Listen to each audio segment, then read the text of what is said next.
Welcome to Pure Mind Magic, the show to evolve your mind. Our mind is the most powerful thing we have, but no one teaches us how to use it. When we find out how, we're ready to create magic in life and in business. Learn real mindset secrets from brilliant minds around the world to change your mindset and income level forever. With every decision you make, you create your future. What is your next move? Now, welcome your host, international magician, speaker, and podcast performance consultant, Jennifer S. Royal.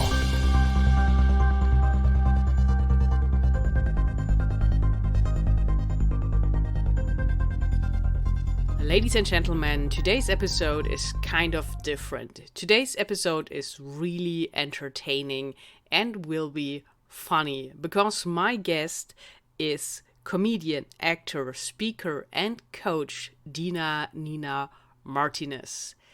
She really helps entrepreneurs and business people as a humor coach to bring this good vibes of laughing and having a good time into business meetings and leveling this up and make it comfortable for everyone attending the meeting. But of course, we will also talk about what it is like to be a comedian, be on stage, coming up with these jokes, and how the lifestyle looks like of a professional comedian. So prepare to have some fun today listening to this episode, and everything about her and what she's doing will be found in the show notes. So lean back and let Dina Nina Martinez give you a good time today. Hi Nina, welcome to the show. Hi Jennifer, thank you so much for having me. Well, it's a great pleasure to have you, from entertainer to entertainer and podcaster to podcaster, right? Yes, totally. So many things in common. Yeah, that's so amazing. And you are such an interesting personality. So I'm already fascinated by what you are doing. So you started podcasting in 2007. So I think this is when the whole thing started and most people had no idea what this is. And you worked all your way up to create a very interesting format that is called I Love Funny Woman podcast. And you are a comedian. So introduce yourself. Yeah, I am. I am Dina Nina Martinez, and my current podcast is I Love Funny Women, and I'm so proud of it. And I did start in 2007. My best friend and I, Greg Potter, he plays Door Girl Greg on our podcast. So Greg and I started podcasting with a podcast network of people in Los Angeles who had it was, the economic downturn. And a lot of radio personalities were being replaced with cheaper personalities or with, automation. And so they all got together and started Hot Talk LA. And we started kind of with them and became part of the lineup on Hot Talk LA. And it was just a place that I loved because I love talking. So it just kind of stuck with me as part of what I've done, and I've had a million podcasts throughout the between now and then, and this one has, and I said this before, I think before we got on, but I'm really proud of the content, and one of the things that I love to do is really empower women and queer people in the comedy space. And I Love Funny Women is just an extension of that. It gives me the opportunity to talk to women comedians and queer comedians who are really inspiring to me, that I really enjoy watching. But it also allows me to connect with funny women and queer people who are not part of the comedy environment. So it's a lovely catch-all of people that I just inspire me so much, and getting on and laughing with them. So that is really a great mission you are on.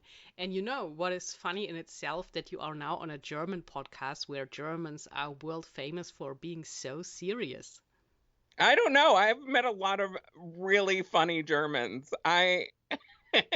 I think that you give yourself you don't give yourself enough credit as a country for the humor that you give to the world. And I mean, in all the German movies that I've watched, three, in all of in all of those, like even within the midst of that humor, there is that indomitable what is that? That's not the word I'm looking for, but like that spirit that you have that will not be quelched, because the history of the country, the history of your journey is so like intense,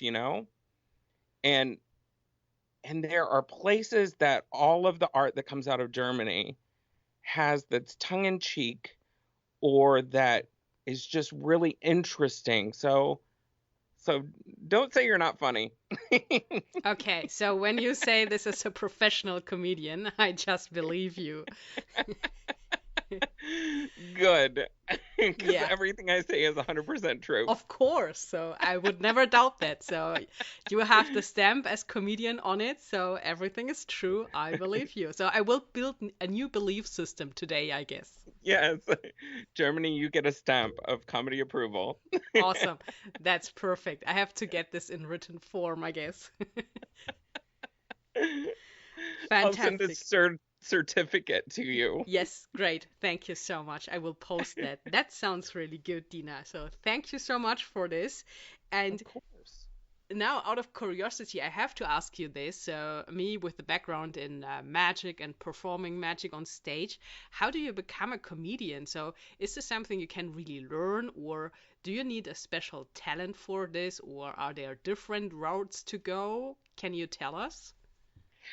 There are lots of different routes into comedy. I feel like comedy is the working person's art form. Like graphic art and classical trained dancers and musicians all go through this rigorous training process, right? Very few that make it anywhere are untrained, right? With comedy, you can get up on stage and start immediately, but as a coach, as a comedy coach and as a comedy teacher, I feel like there's a lot of value, because as actors and musicians and singers, value we value the educational process, but with comedy, you don't really. Nobody really values the process of learning.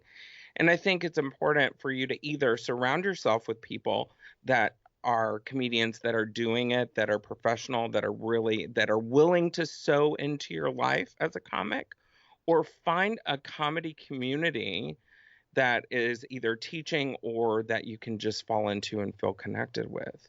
Because yes, you can learn it, but a lot of it is still innate in our beings, like I'm funny because I had to find a sense of humor in all the hard things that I went through in my life. And so the only way that I could do that was by looking at the things that I still find humorous or baffling, and make fun of them. And so it's kind of therapy too, in a lot of ways.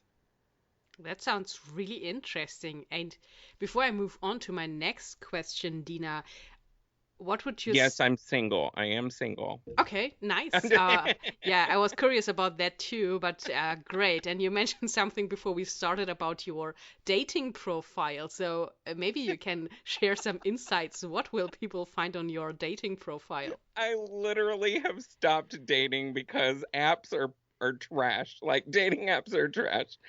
I just I make a joke about it because, like, I spent so many years trying to find love, and I'm a trans person, so there's a lot of misunderstanding about who we are as a people, and obviously we're all different.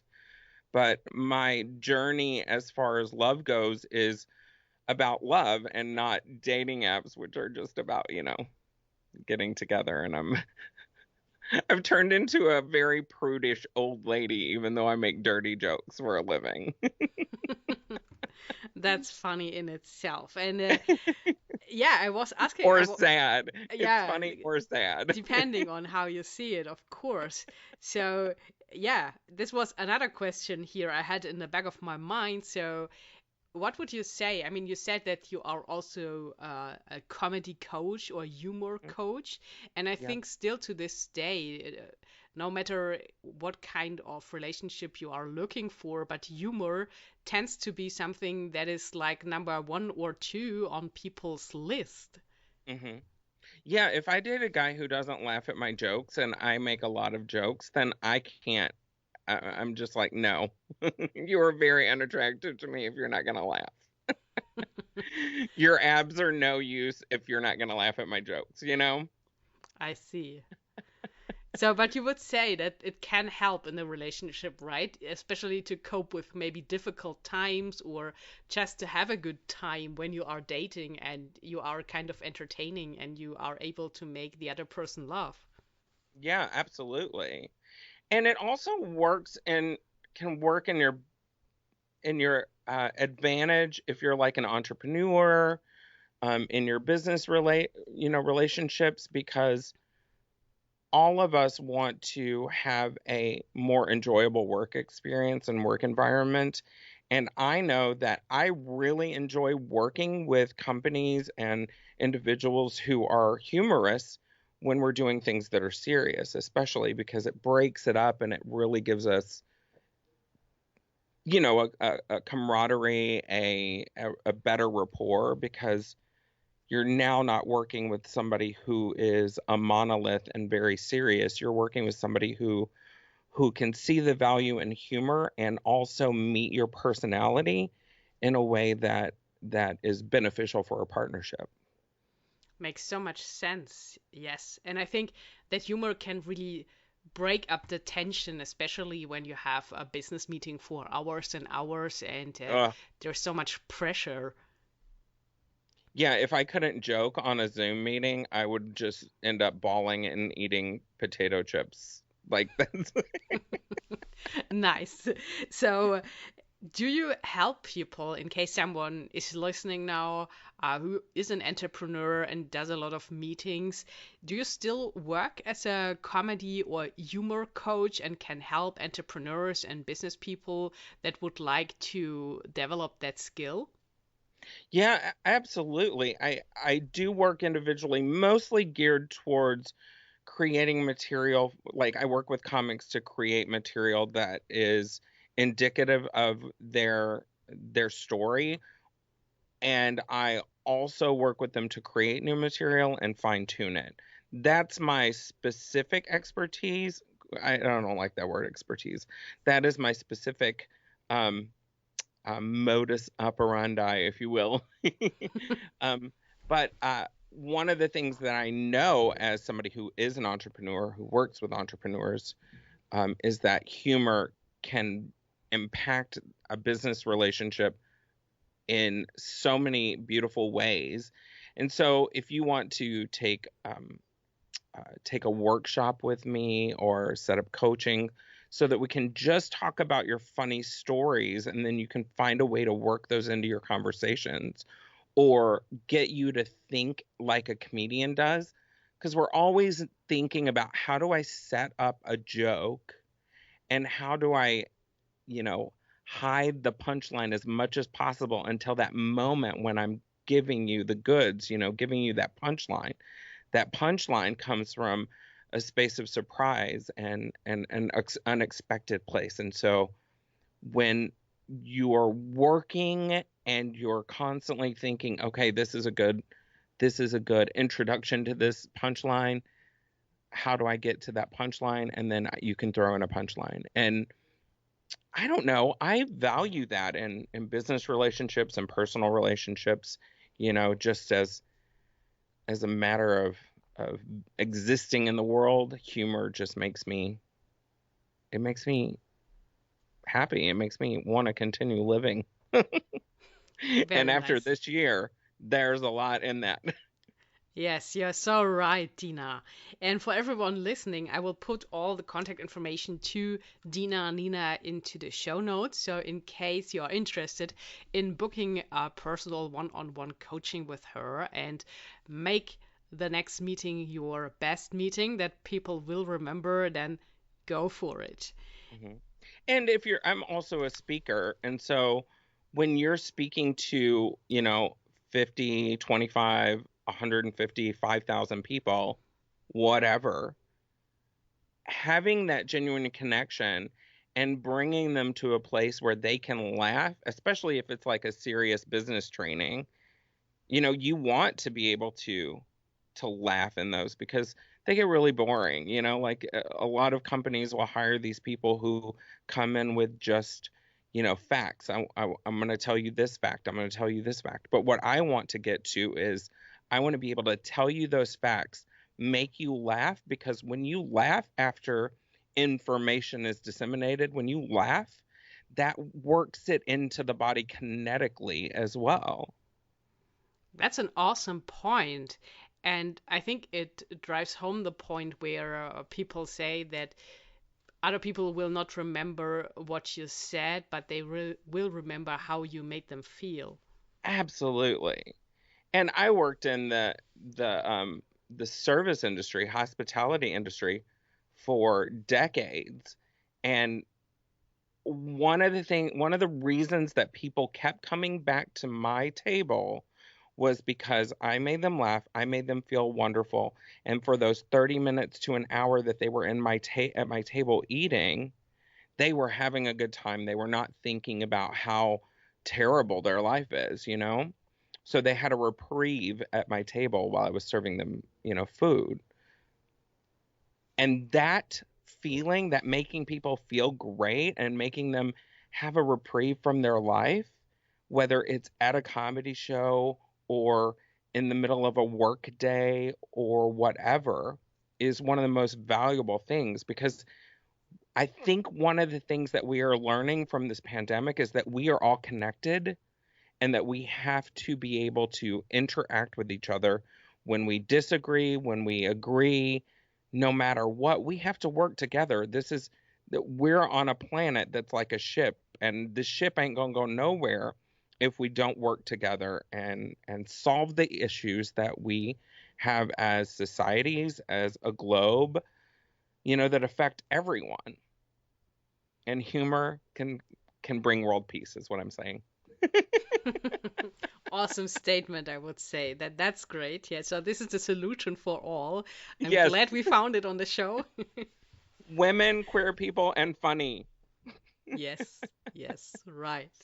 So, Dina, I have another question for you, or yeah, a thought, because I was thinking lately when I watched I mean, you know Ellen from the Ellen Show, I guess. Hmm. And she has a special on Netflix. And then I thought it's so interesting what humor and comedy can do, because there was just she standing on this huge stage with I don't know how many thousand people in the audience. And it was interesting. Like for 2 hours, she was just talking, but with her voice and her stories, she entertained the whole audience. And then I thought, wow, this is so fascinating, because when you think of like David Copperfield in Magic, this truck loads of stuff he had for his shows, and also Hmm. thinking of magicians and other artists, everything they have to do with all the lights and all the equipment and pyrotechnics and whatever to entertain the audience. And someone who is able to make people laugh can just go on stage, tells funny things, and people stick there. So, what do you think? I mean, this is kind of a superpower, I would say. I agree 100%, because I in a former life I was a musician, so I was always carrying around amps, mics, my guitar, like all that equipment. And when I started doing stand up, I was like, oh my God, I just have to show up in jeans. I don't have to wear makeup. I can just get on a stage and be funny. Like it is definitely an art form that is going back to a working person, it's like I get off work, I want to stop thinking about my day. I want to do comedy. I want to go see comedy. Like, I don't have to bring anything to that show except for a sense of humor, or as an audience member, a willingness to engage in humor and laugh. And there's something about comedy that is so transformative. It can reach people who have, like, no, very few people are ever going to meet a trans person. And I get on stage, especially in the, like, a lot of the places that I travel aren't like big cities. They're smaller cities or towns, right? So I come in, I tell my truth about who I am and how I've gotten to be, just finally love myself and love what I do. And I get on stage, I talk about it, and people who have never met a trans person hear what I'm saying, and they're like, "Oh, she's just like me. She doesn't love her inner thighs either. She has a tough time dating. And that's one of the things that I think comedy brings to the table. It's subversive. You can say things that you could never say in a business meeting, mostly riddled with curse words, but but it's just such an interesting, fascinating space. And if used properly, if used with respect and used with an open mind, can really change the world around us. I really like that. And you mentioned therapy before, so that comedy can be a kind of therapy, and it was for yourself as well. So Yeah. I also think that it can bring some relief. But what is your take on that? I agree with that. Like, so I still see a therapist on occasion, like I'm still have to talk a lot of the things through, but I will tell you, working through a lot of, just the stuff we have to deal with as humans. Like, we exist in a very hard place right now, where governments and companies are not looking out for our best interest. So we have to find a place to creatively and constructively work through our daily lives, through our relationships, through our, just existence. And comedy has really given me the ability to, work through my body issues. Like, I will talk about my body, and I'll be like, talk about my stretch marks, talk about my, back fat, my inner thighs, all those things that every woman struggles with. But through the years of talking about it, it's released a lot of shame for me. And I still may not love my stretch marks. I still may not love my inner thighs, but I love who I am, and I accept those things because I've had to talk about it on stage. And there are a lot of things that happen to our life, especially we all have, like, we react poorly, like, we go through phases in our life when we may not use alcohol or drugs appropriately. Like, we may not really connect with people that we are being intimate with. And the more we delve into those shameful spaces and talk about them, the less shame and stigma is held in those places. Like, I have a very, very embarrassing moment where I walked miles in a towel in the middle of Los Angeles, like, and until I was able to talk about that experience,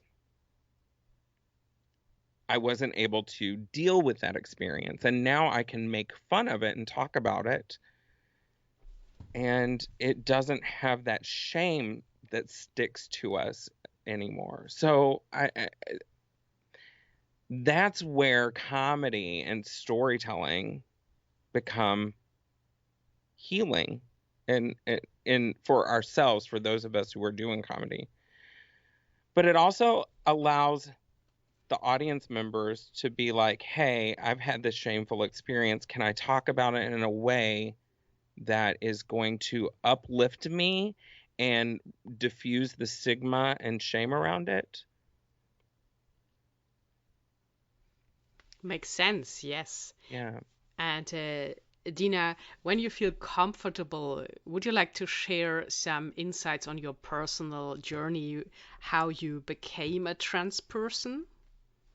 Well, I grew up in a very small town in Texas, and we were in a very religious path that was not really accepting of trans people and LGBTQ people. And I mean, throughout my entire life, I knew I was a woman, or you know, I knew that I knew I was a woman, and it took me a very long time to get to the place where I was like, okay, I'm going to begin transitioning. What does this look like? And it was very scary, but it was also like this point where, especially if anyone's in a religious, upbringing, and then you kind of break with that spiritual path, you get really bitter, and you don't want to talk to God, if you talk to God at all. And I got to this place where I was just like, okay, God, if you're there, whatever you are, like, I'm scared. I'm about to start transitioning. What does this mean? And this still small voice, that internal knowing that comes out in a full sentence, a full paragraph, was like, if you don't do this, you're going to be miserable, and there are going to be people that will never see your experience, that will be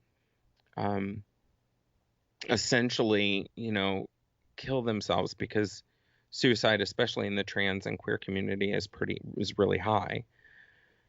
And I was like, okay, well, I guess this is an opportunity for me to, one, be who I am, but also be a light in the darkness, to be hope for people who are hopeless, and one of the things that I love about being me, being out, being on stage, being who I am, is, one, I've never been happier. I've never been more comfortable with myself. I'm me, finally.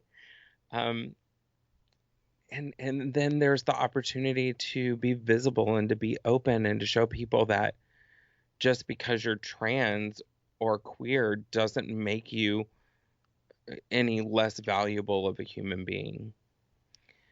In fact, it can probably make you more valuable, because the stories we tell, the way we approach certain situations is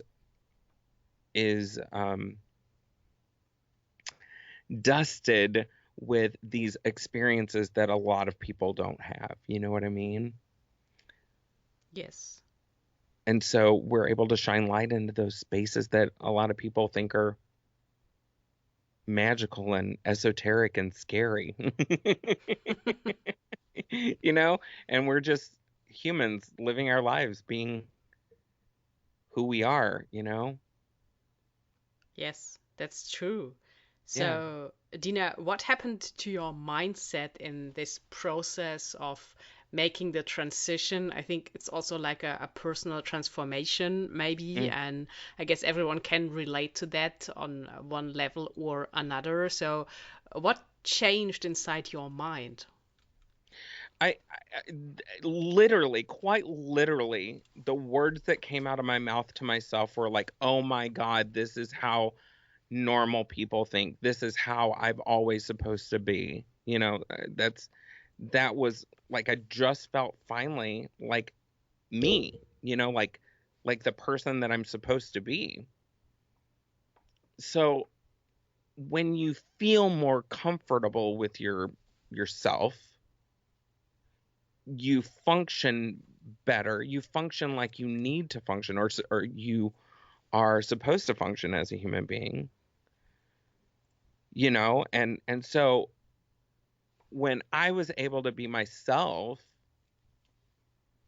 like everything just felt like it opened up. Like I don't have to feel this anxiety about not being who I am. That part's over here now. Like that's not the biggest priority. My biggest priority is what are the things I want to accomplish that because I am who I am, because I've become who I've always been meant to be, I am able to start to accomplish the things that I've always wanted to do that I'm put here on earth. So I I literally feel hope. I feel um, connected to people and to my art form in a way that I never could have before.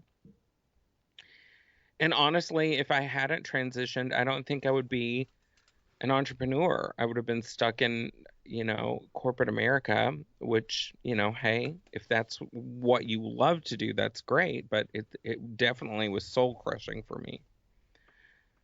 So it's just, yeah, like my aunt, who is very conservative Christian, um, said to me a couple of years ago, she goes, I don't necessarily understand what this is, and I don't necessarily believe that it's appropriate, that it's in line with what God has for you. But what I do know is that I've never seen you happier and I've never seen you function in the world this way. That is so inspirational, and I can imagine that this freed up a lot of energy becoming your true self and standing up for yourself. So this is amazing, and Oh, I thank you. guess you're welcome. You use all the energy to build this inspirational and funny podcast, the I Love Funny Women podcast. So can you give us some ideas on what to expect listening to your show and where can we find it to listen to? Well, it is called I Love Funny Women, and it's on all the podcast places. So like Apple, Apple Podcast, um, Google Podcasts, Stitcher, Spotify, everywhere you can find it. Um, Almost everywhere, not everywhere, but and I tend to cover a lot of politics at the beginning, and I want to do it, always want to do it in a humorous way. I'm super progressive, and some would say I'm very liberal and crazy, but I also believe that humans should have, access to healthcare and be treated well, and all these things that most, industrial or most modern countries have available to their populace. Anyway, so we talk about politics, and then usually we have a funny sketch in there where I talk to somebody who's like a news figure, but it's not really them. It's just somebody acting like them. And then we have an interview with an amazing, funny woman. So it's like a win-win. Also, there's a sextrology report in every podcast. So Renee Hayden is our sextrologist, and we talk about astrology and how it affects your sex life and love life during the week ahead. So lots of little nuggets. Yeah, it sounds really interesting and like a buffet and a lot to pick from and a lot of inspiration and entertainment. So that is great. Absolutely. I love Awesome. it. Yeah, I can sense that. And I'm sure people will once they figured it out and found all the cool secrets on your show. And Yes. I also saw that you even take it a level further because there are also videos on your website for people who might prefer to watch you instead of just listening. So can you tell us something about that as well? Yeah, so our YouTube, you can go to ilovefunnywomen.com to find all of our social media. So we'll take the podcast and we work it into a visual aspect too. And then I try to do a couple of videos each month or each week that include news things or just humorous, maybe a sketch or two here and there. So yeah, lifting up funny women. Fantastic. And are you at the moment still looking for guests in case some inspirational woman is listening right now? If she is funny, she can send me an email. But there's a link on our website that you should be able to send a guest pitch to as well. Great. And we know you are the master podcaster, so you will find the right women. Yes, absolutely. And I believe like we all have interesting stories to tell, and I love talking to women who are funny and interesting and inspiring. And yeah, like I mean, that's what life is all about. Just really, being funny, attaching to things that make you move forward. That's right. So, what would you say is the biggest benefit of being funny? Oh gosh, you can talk to almost anyone and really, touch them and approach them in a way that they don't expect, or that it really breaks down barriers between people. Yeah, that's true. And I Yeah. think it can even help in the commercial area, like Facebook ads or advertisement in general, because when it's funny, you attract people's attention, right? Absolutely. I'm one of those people who love commercials so much. I love watching all the commercials. The funny commercial like um videos where it has commercials from all over the world that are just hilarious. Those are my favorite things. And when I catch a commercial that just really makes me giggle, or even if it makes me cry, because I really enjoy crying too. I love commercials that make you feel, and no matter if it's about, look, I'm not going to buy a product all the time, even if I laugh or cry at it, but I will say that I funny commercials definitely endear you to a product. So if you're looking to really get your product out there and get it touched, like have people touched by your product, humor can absolutely endear people to your product. Yes, that is true. And I think it will increase the chances that you remember the product and you will talk about this to others. Absolutely. 1,000%. Yeah, so this is another magic key here. And I think video has the power, anyways, to spark emotions and make you feel something. And I think Hmm. then humor is a really nice way, even when you like to cry as well. But I think laughing about the video is great, especially with the Yeah. Facebook ads, because a lot of them are just boring when people don't spend too much energy to create a special video. So then those stand out. And I think that there, as you said, are some commercials out there that are just stunning. And I think there's so Mm. much thought that went into this to come up with this intelligent concept to creating an ad in within 30 seconds that is so Yeah. powerful and has the power to make you laugh, and you will remember it for years because the story is so funny and all told in just 30 seconds. Yeah, absolutely. Your humor can really up that game. That's a really nice sentence, Dina. So before we close the show, I have a little challenge for you. Oh And no. yeah, I'm gonna put you on the spotlight here. So I would like you for the audience to tell them a really funny joke, so something that they can really laugh about even when they are serious Germans. Um, this is so there's nothing I can really say on your podcast. Um, okay, you're gonna have to give me a second to think. Okay, sure, you get this. So it can Um, be for over 18. I will mark then the episode explicit, so that's okay. And for the final words, you are also allowed to curse. Okay. I'm trying to think of what I can say that's going to be. Okay, so I'm plus size. I'm fat. I like being fat. I feel like the best part about being plus size is I can always pull my back fat into my bra, and it just makes it's cleavage, like um but I hate my inner thighs. My inner thighs, that we call it chub rub, where your inner thighs rub together and you get chafing. That's the worst. It's like two kids on a long road trip where one of my thighs is like, Mom, she's touching me. Stay on your side. She's touching me, and I can't separate them. It's just, unless you're lucky, then maybe that wasn't the best joke, but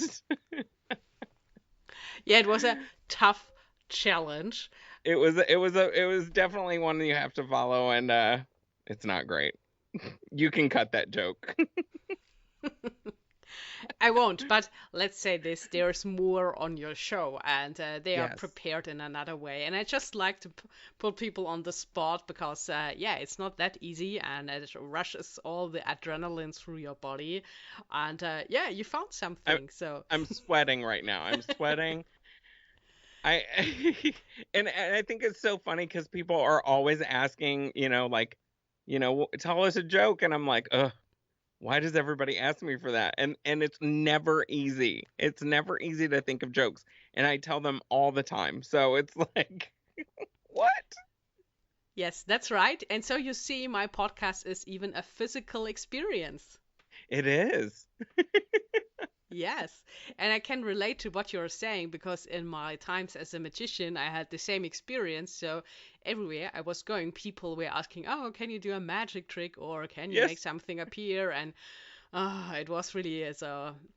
Then for some time, I was like kind of hiding my profession because I got so annoyed by this always the same question. So, yeah, I can You're relate like, to I that. always have to travel with a damn rabbit now.